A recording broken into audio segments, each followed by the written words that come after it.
પ્રભુ ઈસુ ખ્રિસ્તના નામમાં બધાને પ્રેમી સલામ. આજે ગલાતીઓના પત્રમાંથી પ્રભુના વચનો સંબંધી એક બાબત સંબંધી આપણે સમજણ મેળવીએ. ગલાતીઓનો પત્ર એનો 3 અધ્યાય. પાઉલ પ્રેરિત જ્યારે ગલાતીઓને પત્ર લખે છે ત્યારે ત્યાં જે પરિસ્થિતિ ઊભી થઈ હતી, વિશ્વાસી વ્યક્તિઓ, યહૂદીમાંથી થયેલા ખ્રિસ્તીઓ અને વિદેશીમાંથી થયેલા ખ્રિસ્તીઓ,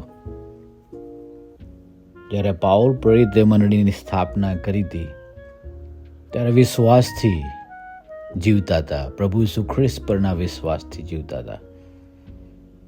પરંતુ ઘણા એક યહૂદીઓ કે જેઓ ખ્રિસ્તી થયા હતા, તેઓ ત્યાં ગલાતિયામાં આવ્યા અને ત્યાંના લોકોને એમણે એવું શિક્ષણ આપ્યું કે તમે ખ્રિસ્તી થયા, બહુ સરસ કર્યું, પરંતુ તમારે નિયમશાસ્ત્ર પણ પાળવું જોઈએ. નિયમશાસ્ત્રની જે આજ્ઞાઓ છે, જે નિયમો છે, એ બધા પણ પાળવા જોઈએ. અને એટલા માટે આ જે ગલાતિયાના વિશ્વાસી લોકો હતા, એ લોકો કન્ફ્યુઝ થયા અને એમને થયું કે આ જે યહૂદીઓ કે જેઓ યરૂશાલેમથી આવ્યા છે, ધર્મના અધિકારીઓ છે, એ આપણને કહે છે તો આપણે એ પ્રમાણે કરવું જોઈએ. પણ એમ કરવા જતાં એ લોકો વધારે ને વધારે કન્ફ્યુઝ થતા ગયા.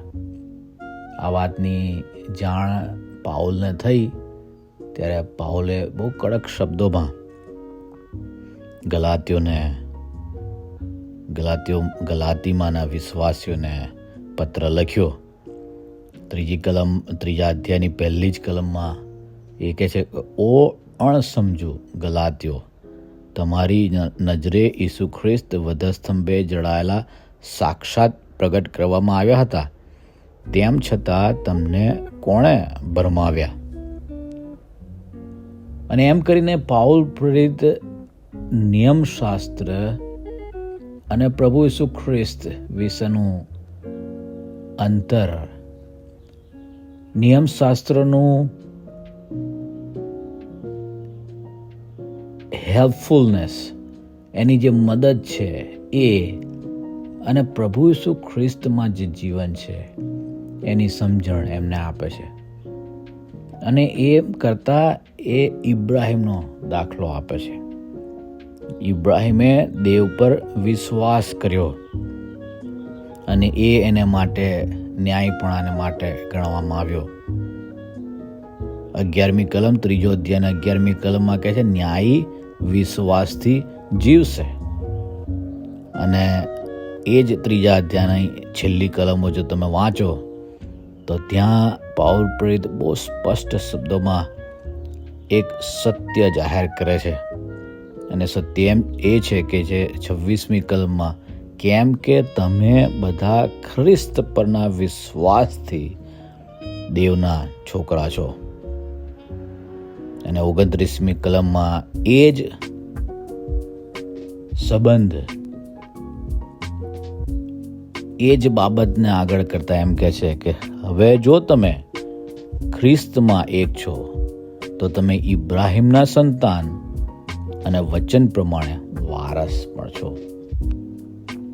અને એટલા માટે આજે જે વાત આપણે જોવા માંગીએ છીએ એ છે વચનથી વારસ. વચનથી વારસ.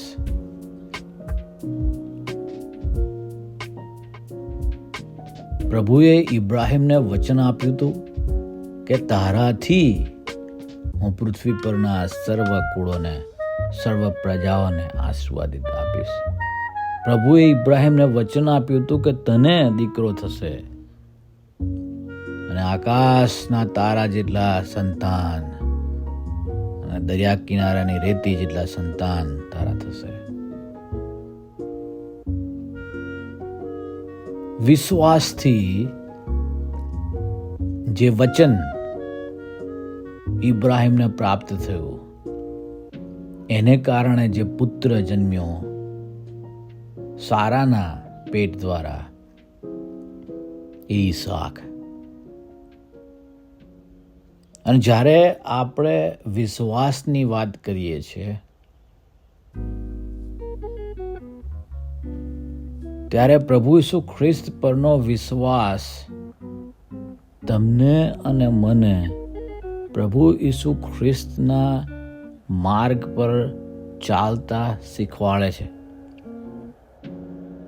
અને જેમ એ ગલાતીની મંડળીમાં એ યહૂદી આગેવાનો આવ્યા, યહૂદી લોકો આવ્યા કે જેમણે ગલાતીના લોકોને નિયમશાસ્ત્ર પાળવાનું શિક્ષણ આપ્યું, એમ કહ્યું કે તમારે આ પણ કરવું જોઈએ. એમ જ અત્યારે પણ ઘણી બધી જગ્યા પર આપણે જોઈએ છે કે નિયમો, પ્રસંગો, તહેવારો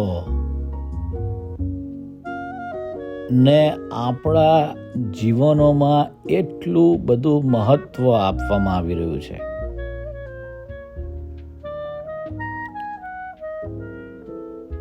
બીજા ધર્મોના જેવું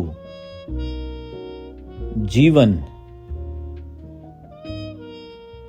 એ ધીરે ધીરે આપણી મંડળીઓમાં, આપણા લોકોમાં પગ પેસારો કરી રહ્યું છે.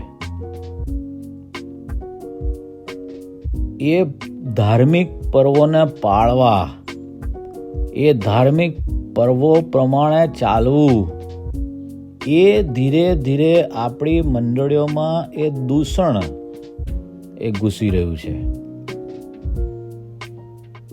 કોઈ મને કહેશે કે એ તો વિશ્વાસની કરણીઓ છે. શું ઇબ્રાહીમે એ પ્રકારની વિશ્વાસની કરણીઓ કરી હતી? ઇબ્રાહીમે દેવ પર વિશ્વાસ કર્યો અને ત્યારે એની જે વિશ્વાસની કરણીઓ હતી એ કેવી હતી? પ્રભુએ એને કહ્યું કે તું તારા દીકરાનું મને બલિદાન આપ, અને ઇબ્રાહીમ ચાલી નીકળ્યો એને બલિદાન આપવાના માટે.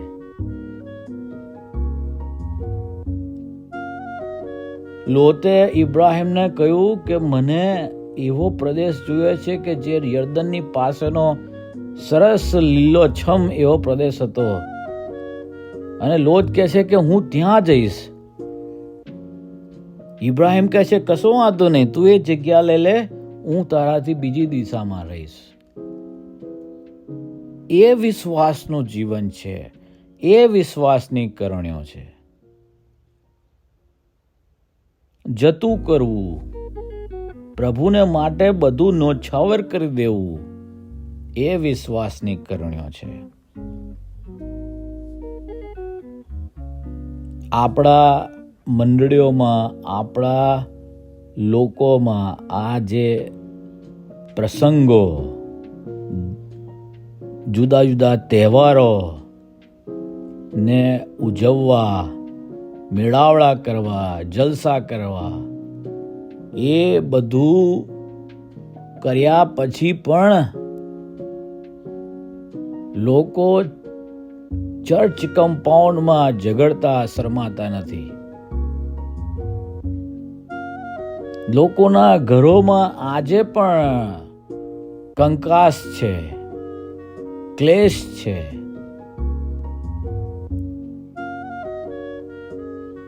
આજે પણ લોકો વધારે ને વધારે ધર્મગુરુઓ અને અધિકારીઓની પાછળ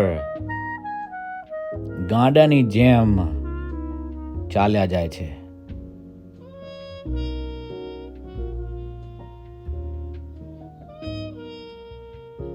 જે લોકો તમારામાં મહેનત કરે છે એમને માન યોગ્ય ગણવા એવું પ્રભુનું વચન છે.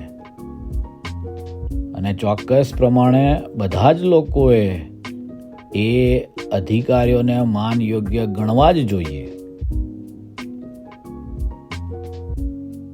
પરંતુ જ્યારે એ વસ્તુ બીજા ધર્મોની જેમ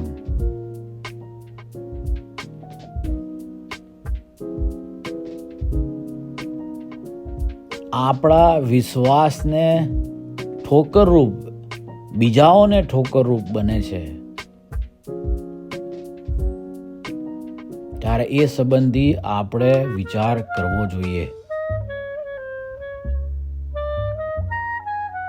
શું આપણે વિશ્વાસથી ચાલીએ છીએ કે કરણીઓથી? આજની મંડળીઓ શું વિશ્વાસથી ચાલી રહી છે કે કરણીઓથી?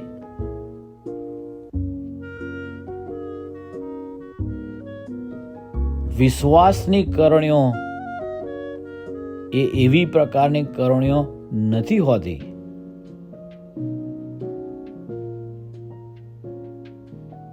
પ્રભુ ઈસુ ખ્રિસ્તે પોતે પણ જ્યારે આ જગતમાં હતા ત્યારે એમણે એ જગતના અધિકારીઓ અને એ જગતના લોકોને એ પ્રકારે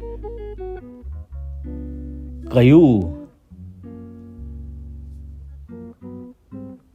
કે તમે મારા પર વિશ્વાસ નથી કરતા.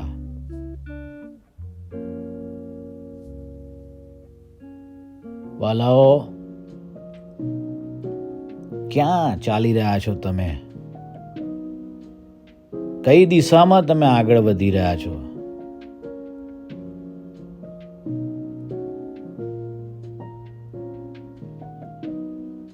તમારા માર્ગો વિશે વિચાર કરો.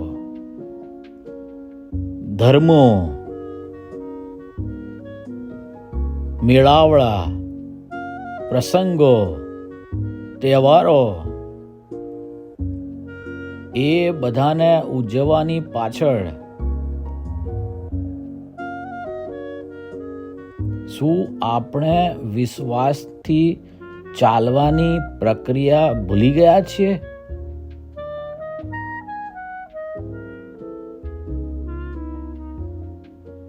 નાતાલને જ્યારે આપણે ઉજવીએ છીએ ત્યારે શું પ્રભુ ઈસુ ખ્રિસ્તનો જન્મ આ પૃથ્વી પર થયો અને દેવના એકાકી જનિત દીકરાને આ પૃથ્વી પર મોકલવામાં આવ્યો એ વાતને આપણે ભૂલી ગયા છીએ? કે પછી ગરબા, જાત જાતનું ખાવાનું, નવા નવા કપડાં, દેવળો ભરાઈ જાય એની પાછળ ખોવાઈ ગયા છીએ? પ્રભુ ઈસુ ખ્રિસ્ત એ વધસ્તંભ પર મરણ પામ્યા. તમારા અને મારા માટે એમણે પોતાનો પ્રાણ આપી દીધો.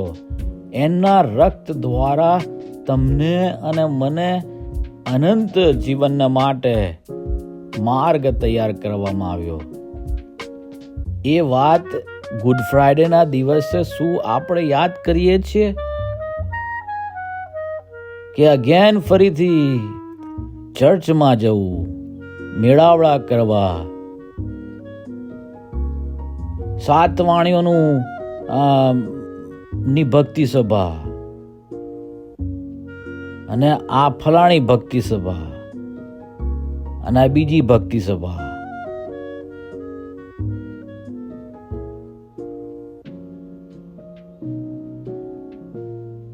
વિશ્વાસથી જે ચાલે છે એ ઇબ્રાહીમની જેમ વિશ્વાસ રાખે છે. ઇબ્રાહીમ જે પ્રમાણે વિશ્વાસથી ચાલ્યા એ પ્રમાણે ચાલે છે. પ્રભુ ઈસુ ખ્રિસ્તમાં જે જીવન છે, પ્રભુ ઈસુ ખ્રિસ્તે કહ્યું કે તમે મારાથી નિરાળા રહીને કશું જ નથી કરી શકતા. જેમ મેં તમારા પર પ્રેમ રાખ્યો એમ તમે એકબીજા પર પ્રેમ રાખો.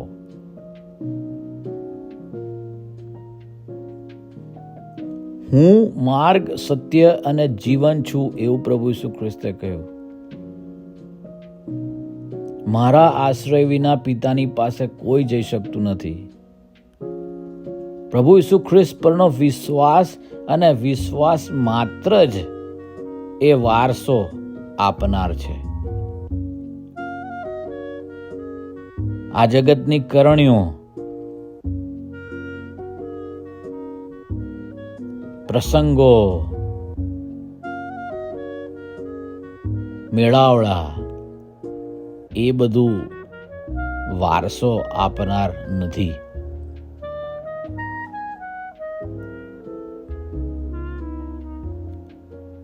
કેમ કે તમે બધા ખ્રિસ્ત પરના વિશ્વાસથી દેવના દીકરા છો